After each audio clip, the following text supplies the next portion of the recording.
Alright, we got Gravidia Mask along with Bavsargra support with a new form of Trickmoon finally performing an OverDress, and I'm so excited for that. So let's begin. But first, one card of the day. That being is still a double rare Prevailing Dragon, which is a grade 2 with taking power and skills. Auto rearguard. At the end of battle, this unit attack. If this unit was placed on rearguard by a card ability this turn, costs retire this unit. Choose a normal order or set order from your drop zone and put it to your hand. Normal order I get. Set order it's very limited because only very few decks in Stokia actually does it. Not saying this is like bad or anything, but in certain decks this can be very useful because just recycling those orders can be very helpful.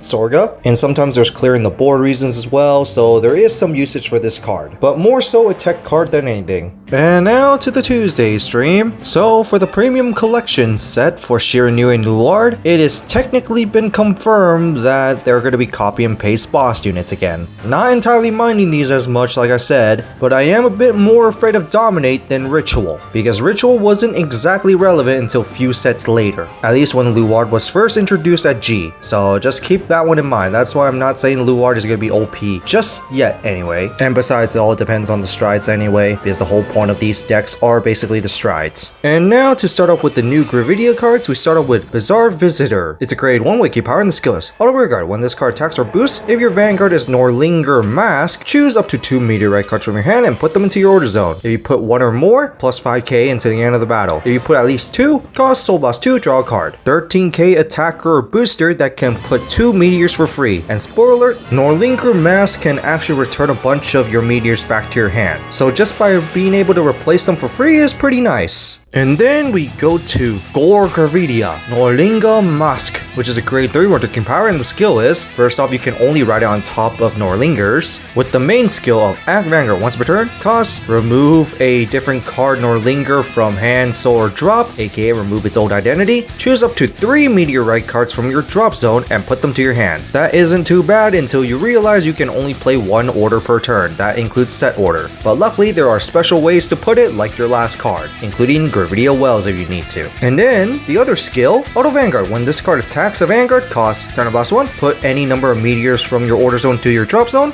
For every 2 meteor you put into your drop zone, choose one of your unit cards from your hand and call it to rearguard. If at least 4 were put, you activate the trigger effect twice in the end of that battle. So basically, you lose power, you lose crit, but you get multi-attack, and you still get the double trigger ability, but 1 less meteor. This could be better or worse on perspective. Regular Nordlinger might be better in my opinion, because regular Nordlinger can put meteors from deck and thus also activate their abilities because they were played by Nordlinger's ability, aka give you those draws. But not only that, the lack of power and crit is a problem here because, yeah, the strong part of Nordlinger base form is in fact the power and crit pressure with the double trigger. Yes, it still retains its double trigger ability, but the fact that you're losing power can be a bit of a problem, especially even if you're getting multi-attack, but that's minusing 2 cards from hand, because you have to call those units from hand. And yes, you can still draw a bunch of cards through basically your meteorite abilities by using regular Nordlinger, but probably not the best idea, especially because that's basically a -2 and they don't get power. So this could be either better or worse, and it just depends on scenario. Now I would say this is more of a late game card because by late game you're going to be using a bunch of your meteors, so just being able to recycle them is nice. And I will have to say that's the main strong part about this card, that you can recycle those meteors, and it's more of a late game card, so the multi-attack can be a decent finisher. So I see this more as a finisher card if you can actually perform the persona right in the same turn, because oh boy, this card just lacks power on its own, and that includes those extra attacks. It just needs power. And now to the Sealed Blaze Dragon support. We started with Sealed Blaze Dragon Da Vista. It's a grade 2 with taking power and the skills. Auto, when placed on rearguard, costs Soul Blast 1. Look at top 7 cards of your deck, choose 1 card with a dress boost ability along with 1 arm card from among them. 1 of them goes to hand, the other one goes to the drop zone. This is basically a Soul Blast 1 to search for 2 cards, and that is actually really good itself already because it's basically consistency, and putting a dress boost card to your drop zone isn't even bad because you're just gonna call it with Bavsargra. And even then, you can still put arms cards to the drop zone and still arm them from the drop zone. And the deck already itself has good number of targets, so this isn't even entirely too bad. Especially adding its second skill where Auto Rearguard, when this card attacks a grade 3 or greater unit, if your Vanguard has 2 or more arm cards, plus 10k power until the end of that battle. 20k beater for free if your Vanguard is fully armed.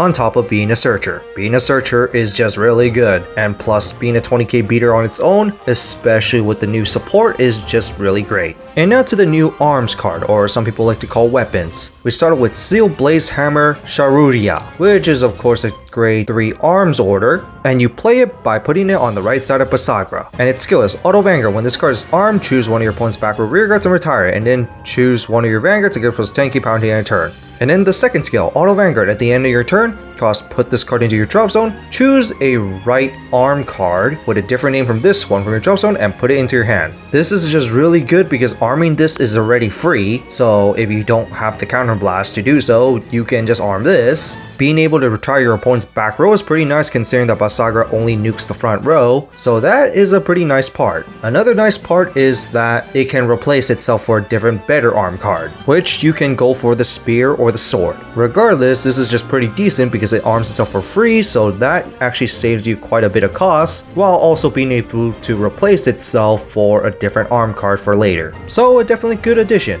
In which we go to Steel Blaze Axe Tofustar, which is of course a grade 3 arms card for left-handed Bavsargra. The skill is, during the battle your Vanguard attacked, when your opponent would call cards to the Guardian Circle for the attack, they must use 2 or more cards at the same time. With the second skill, Auto Vanguard, at the end of your turn, cost counter +1, put this card to the drop zone and then choose a different named left-handed arm card from your drop zone and arm it to your Vanguard. Once again, you can arm this for free, which is actually really good. Especially when you decide to use the spear and you need to arm another card, arming this for free is just really nice here. Because not only that, you can just replace this at the end of turn for your shield, which the shield costs a counter blast anyway, so just being able to replace this from the guard restrict is just pretty nice. You're basically going offense to defense. And remember, your grade 1 can search for your sword and shield, so getting one of the pieces off is already pretty easy. And finally, to the new Trickmoon OverDress unit. Yes, Trickmoon finally OverDress, called Vanguard. Huge surprise in the anime, by the way. Anyway, it's a grade 1 wiki power and it overdresses on top of Trickmoon. So the skill is, Count Rearguard. This card cannot be chosen by your opponent's card abilities. Well, it's already a powerful booster by default, especially when it was already Trickmoon, so evolving it obviously means that it's usually more powerful. With the main first skill of Auto, when placed on Rearguard by overdressing, cost, counter +1, choose 2 arms cards from your hand or drop zone, arm one of them to the Vanguard, put the other one to Soul. The nice part is that you get Soul while being able to arm another card. The only thing is it does cost counter + to do so, but at least that you get a Soul out of it and still gets to arm another card, basically another way to get your 2 arm cards, so this isn't entirely too bad. The third skill is Dress Boost. Yes, an overdress unit that also gets Dress Boost, the first one. The skill is Auto Rearguard. When this unit boosts in overdress state, all your front row units get plus 5k power for every arm card in your Vanguard. So if Bavsargra is fully armed, that's plus 10k power to the whole front row.